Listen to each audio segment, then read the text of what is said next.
Na aula de hoje eu vou responder dúvidas muito comuns que aparecem por aí sobre pães de fermentação natural.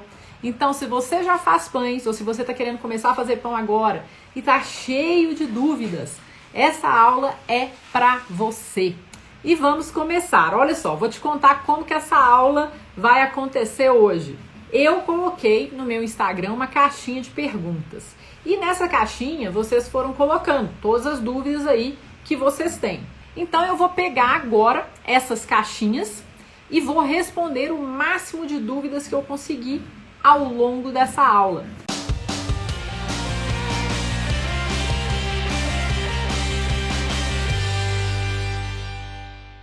Então vamos lá, já pega seu caderno, a sua caneta, pra gente conseguir, né, pra você na verdade conseguir anotar tudo que eu vou falar, pra você não esquecer, tá? Os meus alunos mais aplicados têm um caderno exclusivo para toda vez que eu dou aula, eles anotarem tudo que eu falar para eles usarem como referência. Então vamos começar. Ó, vou colocar aqui pergunta.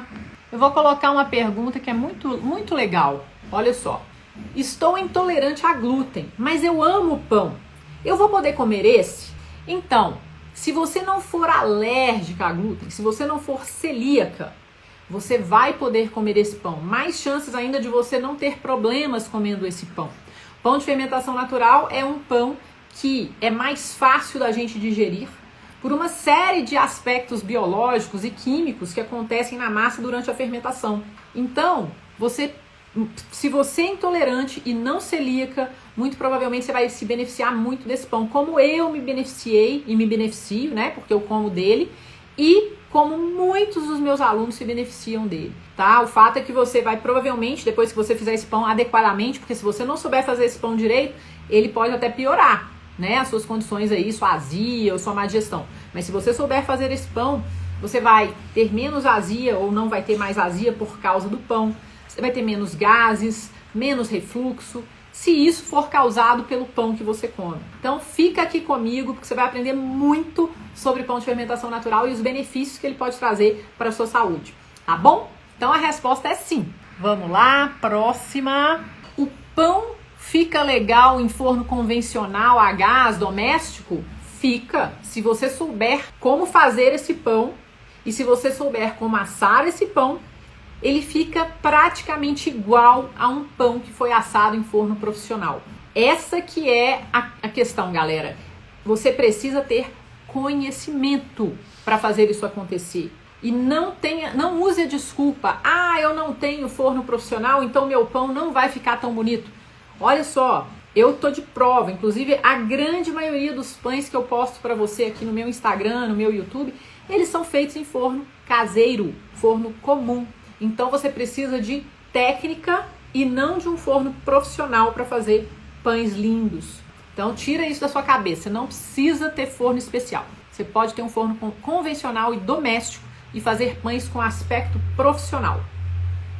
Como melhorar o sabor do pão rústico? Bom, eu não sei exatamente em que sentido você está pedindo aí para melhorar o sabor do seu pão.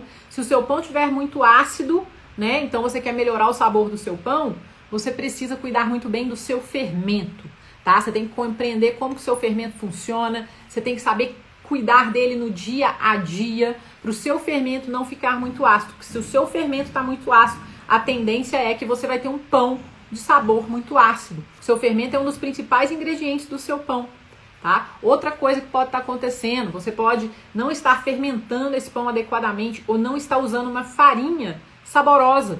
Às vezes existem farinhas que já estão passadas, estão vencidas, especialmente farinhas integrais, que deixam o pão com aquele ardido, sabe? Com aquele sabor assim que não tá legal, um sabor ruim, né? E às vezes você vai olhar a farinha que você está usando, não tá legal. Então, olha bem a farinha que você está usando também, tá? Outro ponto, pessoas deixam as massas fermentar muito tempo na geladeira porque viram na internet que o bom é massa com 48 horas de fermentação, 72 horas de fermentação. Não há necessidade para fermentar uma massa de pão por esse tempo todo. E muitas vezes, quando você faz isso, você vai ter uma massa que vai sair da sua geladeira extremamente ácida. E quando você for comer o pão, ele vai estar muito ácido, com sabor ruim. Então, cuide do seu fermento, escolha bem as suas farinhas, para de ouvir o que você escuta por aí, né? Ah, tem que deixar 48 horas, então vou deixar, que isso vai resolver todos os meus problemas. Não, o que vai resolver o seu pão é o conhecimento, que é o que a gente está fazendo aqui. Estou tentando te ajudar, tirando essas dúvidas aí, para você aprender realmente o que você deve fazer e o que você não deve fazer. Beleza? Mas nada substitui o conhecimento, tá? Você quer fazer pão bom? Se capacite para isso. Não fica procurando receita mágica, diquinha. Você não vai encontrar a solução para o seu problema. Como ativar o meu fermento após 20 dias de geladeira e ele tem água? Ah, olha só, muitas pessoas acham que quando o fermento forma uma água por cima, tá na geladeira, forma uma água por cima, esse fermento estragou e por isso ele tem que jogar fora e começar outro do zero. Não precisa. Essa água que forma por cima do seu fermento natural, ficou guardado muito tempo, indica que ele está com fome. Essa água, quando você vai cheirar, tem cheiro de acetona, que é causado pelo ácido acético produzido pelas bactérias presentes no fermento natural, certo?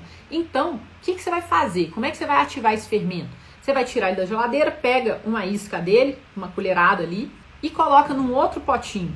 E aí você vai colocar farinha e água na proporção que você está acostumado a usar e vai esperar o fermento fermentar no tempo dele. E às vezes ele não vai dar muito sinal de vida, mas não significa que ele não está vivo, significa que ele está fraco, tá? Então depois de algumas horas, você já conhece o seu fermento, você vai pegar um pouquinho desse fermento, que eu chamo de isca, você vai alimentar de novo com a quantidade de farinha e água que você está acostumado, e aí você vai começar a perceber mais atividade nesse fermento. Você deve fazer isso pelo menos umas 4 vezes. Inclusive no meu canal do YouTube eu tenho um vídeo que eu mostro para você como ativar um fermento que foi esquecido na geladeira. Então, se você quiser ver, né, com seus olhos o que eu fiz com o fermento que ficou esquecido na geladeira, procure esse vídeo no meu canal do YouTube, no Ana Rício Love Bakes, que você vai ver uma aula só de ativação do fermento que ficou esquecido na geladeira. O fato é que você pode, e se ele tiver água por cima, essa água chama root, e não tem problema. Você pode misturar essa água nele, ou se você não quiser misturar, é só descartar essa água, tá? E pegar uma isca dele e começar a alimentar. Essa pergunta é uma pergunta um pouquinho mais avançada, é para quem já faz, para quem já tem um fermento, mas ela é interessante.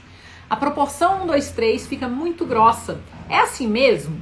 Qual a diferença entre elas, eu acho que na fermentação, né? Então, a proporção 1, 2, 3 significa que você tem uma parte de isca de fermento, 2 partes de água e 3 partes de farinha. Ou seja, é um fermento mais firme. Ele é considerado um fermento firme. Então, esse fermento ele fica mais grosso mesmo. Se você alimentar o seu fermento numa outra proporção, uma proporção com 100% de água em relação à quantidade de farinha, por exemplo, a proporção 1, 2, 2, você vai ter um fermento que a gente chama de fermento líquido. E o fermento líquido é mais ralo. Você vai escolher qual deles você prefere. Cada tipo de fermento vai trazer características diferentes para a massa do seu pão.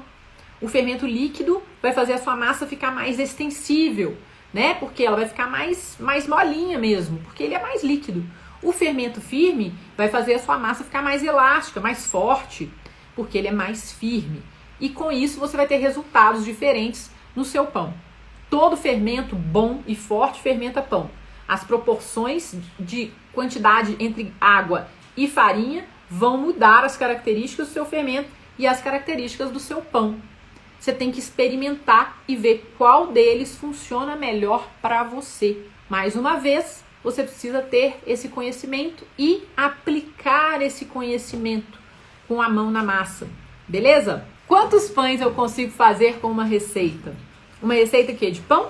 Você vai conseguir fazer dependendo da receita. Eu não sei qual receita você está falando, mas o fato é, tem receita que você vai conseguir fazer um pão só, tem receita que você vai conseguir fazer vários pães, depende da quantidade dessa receita, né? E você também pode duplicar as suas receitas, duplicar a sua fórmula. O que é isso, Ana? Por exemplo, você tem uma receita de pão que dá para fazer um pão. Você pode duplicar e fazer 2, por exemplo, tá? Então, quando você me pergunta quantos pães eu consigo fazer com uma receita, eu não sei te responder, eu só posso te dar essas sugestões. Combinado? Deixa eu tentar entender essa pergunta aqui pra gente responder junto, hein? Você coloca leite no pão? Pode ser leite sem lactose, em pó, dissolvido? Então, muitos dos pães que eu faço não levam leite, a não ser que seja uma fórmula específica que peça leite, tá? Mas no caso de você ter intolerância à lactose e você for fazer uma fórmula que peça leite, você pode usar o leite sem lactose, não tem nenhum problema não. E pode usar leite em pó sim.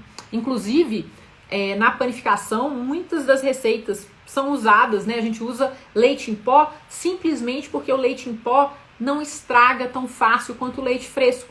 Então a gente pode simplesmente comprar o leite em pó, dissolver na água e colocar na quantidade necessária pedida de leite, porque aí você tem sempre um leitinho em pó na sua casa, né? No caso da indústria, a indústria sempre tem lá muitos leites em pó e aí elas conseguem usar o leite sem ele estragar. Então a maioria dessas receitas, dessas fórmulas que são feitas em grandes quantidades, em padarias e na indústria, são feitas com leite em pó.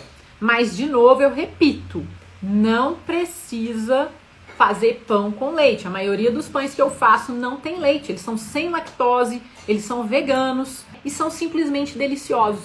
E é sobre esses pães que a gente fala muito aqui, né? O pão de fermentação natural. Tá bom? Então, fica ligado. Não precisa ter leite em todo o pão para ele ser gostoso, não. Olha só. Sovar a massa que leva a fermentação natural retarda a fermentação? Vamos lá. Olha só, galera. De uma forma simplista, não tem nada a ver. Eu sovar a massa não vai retardar a fermentação. Mas, se eu sovar essa massa de forma incorreta, se eu sovar a massa em excesso, eu posso atrapalhar o resultado lá no final. Eu posso, inclusive, destruir a minha massa. Outra coisa importante sobre a sova, não é necessária. Quando eu faço pães de fermentação natural, especialmente pães que levam farinha, água e sal na fórmula e não tem ingredientes ricos, né, como gordura ou açúcar, eu não preciso sovar para ter um pão maravilhoso. Isso é muito importante que você saiba. Se você está começando agora, tira essa noção da sua cabeça de que é preciso sovar um pão para ele ficar leve, aerado e delicioso. Não é preciso. Se você estiver trabalhando com fermentação natural, você vai ver que existem técnicas que você pode aplicar para substituir a sova. Não precisa sovar de jeito nenhum, nem na mão e nem na batedeira. Então é só isso que eu queria, né, colocar aí para você. Então, olha, o retardo da fermentação, se você sovar sua massa errado, você pode atrapalhar a fermentação, você pode atrapalhar a estruturação, você pode atrapalhar um monte de coisa na sua massa. Mas não necessariamente. Se você sovar sua massa adequadamente, você vai ajudar essa massa, especialmente se for uma massa enriquecida, você vai ajudar essa massa a ficar forte o suficiente para ela conseguir crescer, ter estrutura e tudo mais. Mas a sova não é necessária para a maioria dos pães de fermentação natural, tá bom? As especiarias são misturadas quando? Então, você pode misturar especiarias logo depois que você misturar a sua farinha, a sua água, tá tranquilo de misturar especiarias, desde que elas não atrapalhem a estrutura da sua massa. Então, por exemplo, se você vai misturar açafrão, você pode misturar a farinha, misturar a água, e aí depois que você adicionar o fermento, você vai lá e coloca o açafrão, por exemplo. Beleza? Não tem nenhum problema você fazer isso. Já ingredientes sólidos, aí vão ter etapas específicas para você adicionar esses ingredientes e vai depender muito da forma que você vai preparar o seu pão. Mas como a pergunta foi sobre especiarias, tá aí a resposta. Meus pães pararam de ficar lindões porque o corte não abre adequadamente. Ok, você fazia pães que abriam, ficavam maravilhosos e agora você não faz mais. Existem alguns motivos disso acontecer. Se você já fez pães que abriam bem, pode ser que você estava fazendo pão numa temperatura diferente da temperatura que você está trabalhando agora. Por exemplo, se você fazia pães no frio e eles abriam muito bem e agora está calor e eles não estão abrindo direito, muito provavelmente você está fazendo exatamente a mesma coisa que você fazia no frio e você está esperando resultados iguais. Só que tá calor. Quando tá calor, a gente tem que agir diferente do que quando tá frio. E vice-versa. Por quê? Porque a fermentação é afetada pela temperatura. Então, se tava frio, seu pão abria bastante, crescia bem, estava bem estruturado. E agora tá calor e ele não abre. Muito provavelmente você está deixando a sua massa fermentar demais. Ela está passando do ponto de fermentação, aí ela perde a estrutura, não consegue crescer muito. Ou vice-versa. Às vezes era calor, seu pão abria bastante, crescia bem, fermentava super legal e agora tá frio. Então, se você estiver fazendo a mesma coisa que você fazia no calor, no frio, o seu pão não está crescendo direito, significa que ele precisa fermentar mais. Faz sentido? Qual o verdadeiro segredo dos alvéolos e pestana? Vou te dar uma resposta assim, bem simples. Conhecimento, mão na massa e persistência. Essas são as 3 chaves de você conseguir alvéolos, pestanas e, mais importante, um pão gostoso, nutritivo, tá? Não tem segredo, não tem receita mágica para alvéolo e pestana. Você pode estar usando a melhor farinha do mundo, você pode ter pegado a melhor receita que você acha que tem na internet. Se você não tiver conhecimento, entendimento sobre os processos, sobre os porquês, você não vai conseguir alvéolo e pestana. Ou você pode até conseguir uma vez, de sorte. Você não vai conseguir replicar esse resultado. Então, o segredo é conhecimento, tá? Prática, mão na massa e persistência. Por que persistência, Ana? Porque você não vai acertar de primeira. Você vai acertar à medida que você for adquirindo conhecimento, experiência com a mão na massa e fazendo de novo e melhorando. E aí, quando você perceber, os alvéolos e as pestanas vão ficar cada vez mais constantes. Mas se você está começando agora, se você está começando para você ter alvéolo e pestana de primeira, você está começando pelo motivo errado, tá? Você começa para você aprender. E para você aprender, você precisa se capacitar e colocar a mão na massa, tá? Não tem segredo, não tem receita. Galera procurando receita mágica, não tem. Não tem receita mágica para nada nessa vida. Por que teria pro pão? Só que a gente é iludido por receita toda hora, né? Na internet. Ah, receita. Ah, esse aí vai ser a receita perfeita. Pergunta como é que eu sei. Eu sei porque eu já achei que receita ia resolver minha vida. Resolve não. O que resolve é conhecimento. Vamos continuar aqui então com as nossas perguntas e respostas. Essa pergunta é muito boa. Olha só. Segui tudo do pão. Receita 1. E ele ficou bonito, saboroso, meio chicletudo. Onde errei? Minha aluna, receita 1, que orgulho de você. Já tá fazendo pão. Fiquei muito feliz. E ele ficou meio chicletudo. Não tem problema. Isso faz parte do seu aprendizado. O que eu recomendo os meus alunos a fazerem? Você tem aí o meu método passo a passo, detalhado, inclusive tudo que eu fiz. Aí, ó, mastigado para você. Volta na apostila, volta nas aulas da receita 1, que é a receita que você quer melhorar, não é? Siga o que a professora fala. Revise o que você fez, revise as suas anotações, compare com as minhas e veja aonde que você pode melhorar, tá? E aí você volta e faz de novo. E com certeza, se você fizer isso e seguir o método, seu pão vai melhorar cada vez mais. Não espere que ele vai ser o melhor pão da sua vida de primeira. A gente está aprendendo e tá tudo bem, tá? O que importa é que você tenha acesso a todo o conhecimento que você precisa para fazer essas melhorias no seu pão. Ou seja, você vai conseguir agilizar, acelerar o seu aprendizado, fazendo o que eu tô te falando para fazer, seguindo o método. Posso fazer qualquer tipo de pão com levain? Pode! Claro que pode! O pão de fermentação natural não é novidade. O pão de fermentação natural existe há milhares de anos, tá? Desde que a gente virou civilização, que a gente deixou de ser nômade, a gente faz pão com fermento natural, com a massa fermentada. Galera lá no Egito, há 6.000 anos atrás, descobriu que uma massa fermentada jogada numa farinha misturada com água faria mais pães, fermentaria mais pães. E desde então, na verdade, bem antes disso, mas desde então, vamos dizer que há 6.000 anos atrás, a gente começou a comer pães que pareciam com os pães que a gente come hoje.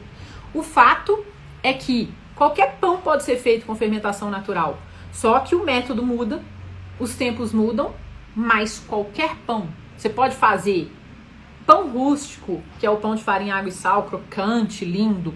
Pão francês, você pode fazer pão doce, pão de cachorro quente, pão de hambúrguer, focaccia, pizza, bolo. Qualquer massa que leva farinha, você pode usar o fermento e fazer com fermentação natural. Croissant, nossa, gente, é muita coisa. Bolo, pão de fubá, bolo de chocolate, tudo que você quiser fazer com levain. Então, não se preocupe, mas você precisa ter conhecimento para isso, beleza? Todos os pães que eu faço na minha casa são com fermento natural. Inclusive, bolos maravilhosos que eu faço são com fermento natural. Tá joia? Adquira conhecimento para isso, você vai poder ter essa liberdade de escolher o que você quer fazer com pão de fermentação natural. Meus alunos estão aí fazendo um monte de coisa, porque eles têm conhecimento para isso. O que você quer dizer de farinha de boa procedência? Qual você indicaria? Primeira coisa, boa procedência é o quê? Uma farinha de uma marca que você conhece ou de um fornecedor que você conhece, que esteja dentro da validade e que você saiba que é uma farinha de boa qualidade. Quais farinhas que eu indico para você fazer pão? Eu indico, primeiramente, a farinha que você tem disponível aí na sua região e que você conheça. Conhecer a farinha não é só conhecer a marca da farinha, é conhecer como a farinha funciona. Tá? Para você conhecer como ela funciona, você precisa testar essa farinha várias vezes, saber o que procurar nessa farinha. Eu não tenho como te dar uma aula sobre farinhas aqui agora, mas o fato é que a farinha que eu recomendo inicialmente é a mais fácil de você encontrar, que tenha boa qualidade. Daí eu tenho algumas marcas de farinha que eu também recomendo, que eu sei que são boas e que eu posso até te falar algumas. Eu não vou lembrar de todas e eu não quero deixar a gente de fora, mas cara, desde a farinha Renata, a farinha Irati, a farinha Fazenda Vargem, a farinha Rosa Branca, a farinha Venturelli, a farinha Globo, a farinha Anitta, a farinha Mirella, a farinha Guebana, o que mais? Nossa, tô tentando lembrar aqui. Farinha Orquídea, a farinha Bela, a farinha da Letinco Stagione, que já é uma farinha importada italiana muito boa, né?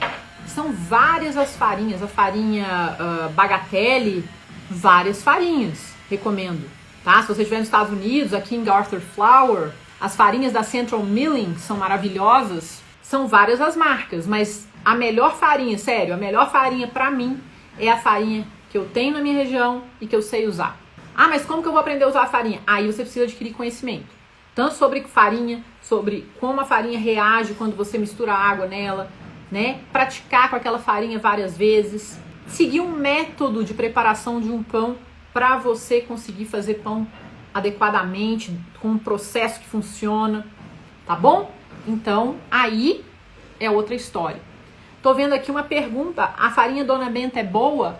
A farinha Dona Benta é boa, mas você precisa saber usar a farinha Dona Benta, né? Ela é uma boa farinha, você precisa aprender a usar essa farinha para fazer pão, entende? Então, talvez não seja a minha favorita, mas se eu tiver só farinha Dona Benta para usar, eu vou usar a farinha Dona Benta e vou fazer pão com ela, entende? Então é isso. A massa do pão pode passar a noite na geladeira antes da modelagem? Pode sim.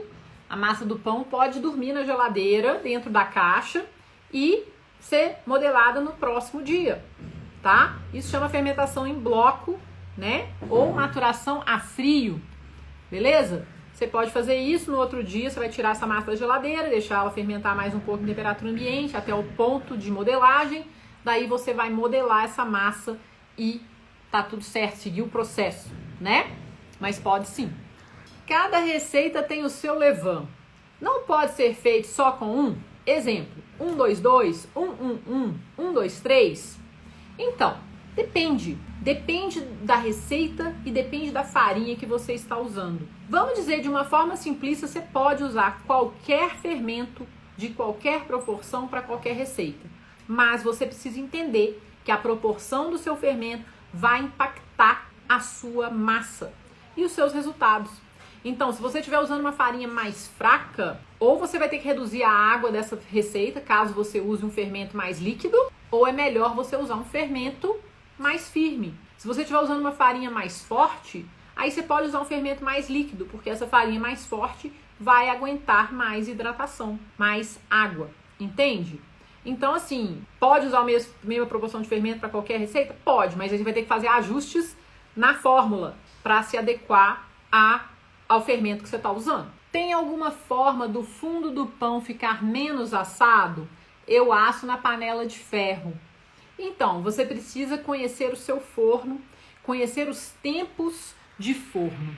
O que eu quero dizer com isso? Se o seu forno é muito quente e o seu pão está saindo queimado embaixo, você tem que mudar a sua panela de ferro de lugar, ou você tem que colocar alguma coisa entre a panela e a base do seu forno, por exemplo. Ou você vai precisar diminuir a temperatura do seu forno. Ou você está deixando o seu pão muito tempo dentro do forno e por isso ele está queimando a base. Então o fato é que você precisa entender o que você pode estar fazendo incorretamente para você corrigir o problema. Dá para fazer o pão com a panela de ferro sem queimar o fundo? Perfeitamente. Mas muitas vezes você precisa fazer ajustes para não deixar o fundo queimar. Vamos lá, mais uma. Patrícia está perguntando: Ana, comprei uma farinha branca chamada Lunar, 12% de proteína. Você conhece? Então, eu conheço a Lunar, já fiz pão com ela, achei ela muito boa, tá? Então a questão é só você aprender a usar a Lunar, né? Aprender a definir a hidratação certa, a fermentação certa para ela, né? E aí você vai conseguir então evoluir com ela e desenvolver belos pães com ela. Ela é boa sim. Eu posso trocar a farinha no meio da construção do levain? Obrigada. Então, você pode trocar a farinha no meio da criação do levain, mas você tem que levar em consideração que, se você fizer isso, ele pode gostar ou ele pode não gostar. É igual cachorrinho, filhotinho, especialmente, que você troca a ração dele e às vezes ele passa mal. Você fala, mas por que esse cachorro está passando mal? Porque você trocou a ração dele, não é? Ou a gente, quando a gente come uma coisa que a gente não está acostumado, que a gente não se sente muito bem, exatamente, o fermento é a mesma coisa. E quando você está criando um fermento zero, você precisa tomar mais cuidado ainda. Por quê? Porque você está tratando aí de uma colônia de seres vivos que é muito imatura, instável e que precisa de cuidados, tá? Então eu recomendo que você tome cuidado com essas escolhas que você faz, mas o fato é que assim, poder pode, mas você vai ter consequência. Meu levain está com bolhas, cresceu, mas acho que deveria crescer mais. Eu não sei em que momento você está de criação do seu fermento, se ele é novinho, se você está criando ele agora, se ele é um fermento maduro, que é fraco, né? O fato é, vamos dizer que seu fermento é maduro, é um fermento que você já tem há mais tempo e ele está crescendo, ele cresce, dá bolha, mas ele não cresce muito em volume e você acha que ele devia crescer mais. Você conhece o seu fermento? Você sabe o que você precisa para fazer o seu fermento ficar forte? Entende? É essa a resposta que eu te dou. Não adianta você simplesmente falar, meu fermento não cresce, vou jogar ele fora. Coitado, não joga não. Você precisa fortalecer o seu fermento, né? Então você tem que ver, às vezes o problema é a farinha. Às vezes você está usando uma farinha que não é legal para criar fermento. Como que você descobre? Testa. Pega um pouco desse fermento e usa outra farinha. Mantém a farinha anterior, mas pega um pouco e usa outra farinha. Troca a água. Pode ser que a sua água não esteja legal. Muda a temperatura. Às vezes ele está num lugar muito quente ou muito frio. Então, aí você vai entender se o seu fermento é fraco mesmo, é ruim mesmo, ou se é o que você faz com ele que atrapalha o desenvolvimento dele. Na minha cidade, eu só achei a farinha fina, 10%. Ela é boa? Ela é boa. A farinha fina é boa. Eles diminuíram um pouco o percentual de proteína dela. Antes tinha mais proteína, agora tem menos. Mas ela continua sendo uma boa farinha. Então, é só você testar a quantidade de água que você coloca nessa farinha para você não colocar água demais nela. Fechou?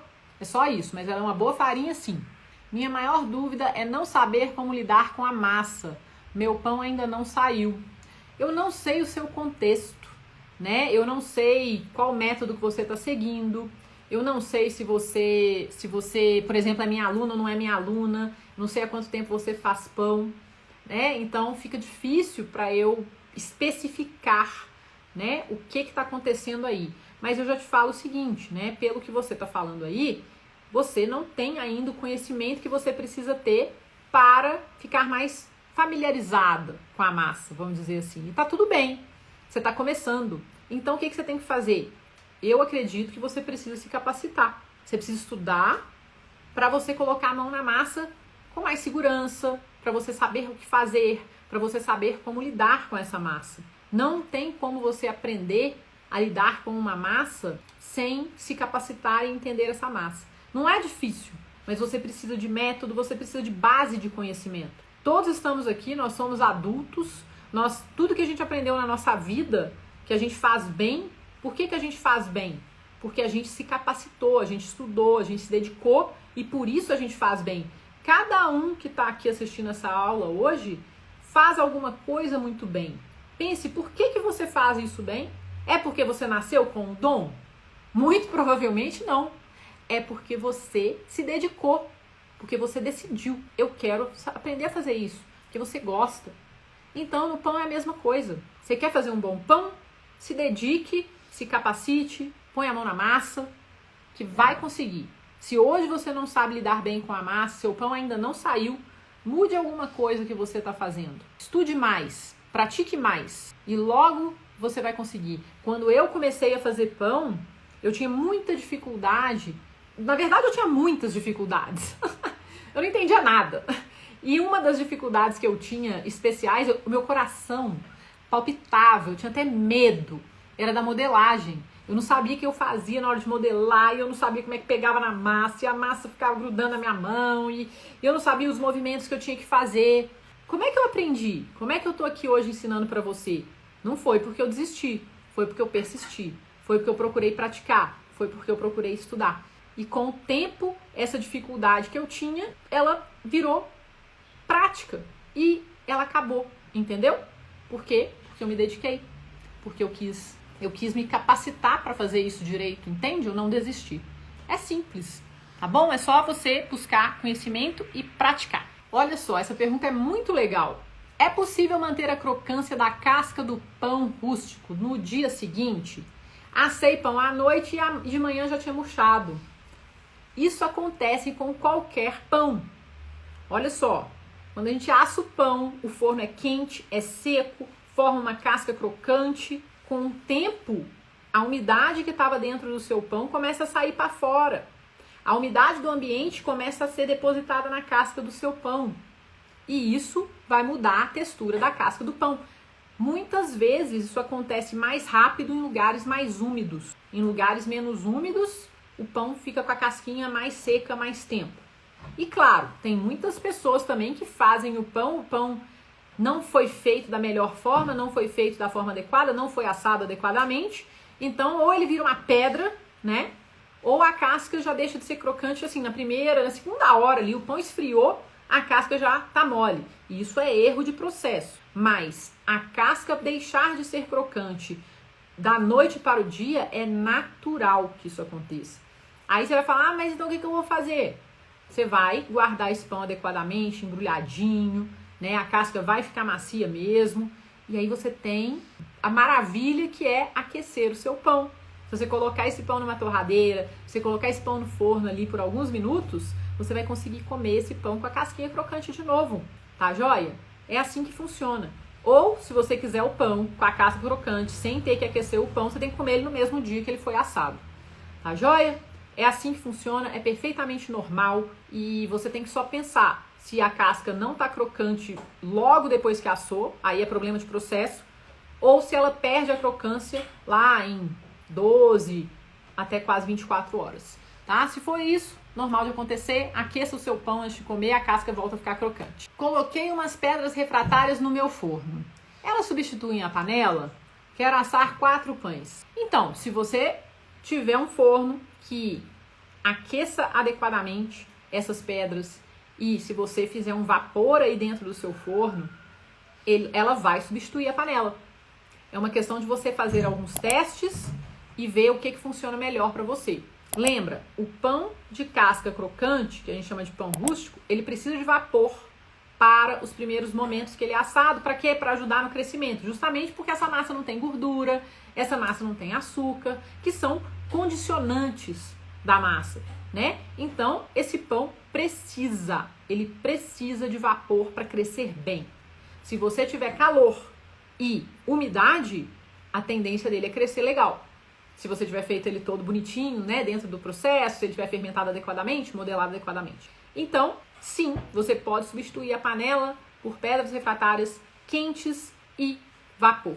tranquilamente. Agora você vai ter que testar para ver o que funciona bem aí no seu forno. Às vezes requer alguns testes, às vezes você consegue aí de primeira, rapidinho, mas dá certo. Então é isso. Queria agradecer a sua presença na aula de hoje. E se você aprendeu alguma coisa que você não sabia, escreva aí nos comentários para mim, que eu vou adorar saber. Aproveita, deixa o seu like, curta esse vídeo, se inscreva no canal se você não tiver inscrito e ative o sininho das notificações para você ser avisado sempre que eu entrar ao vivo. E eu espero você numa próxima aula.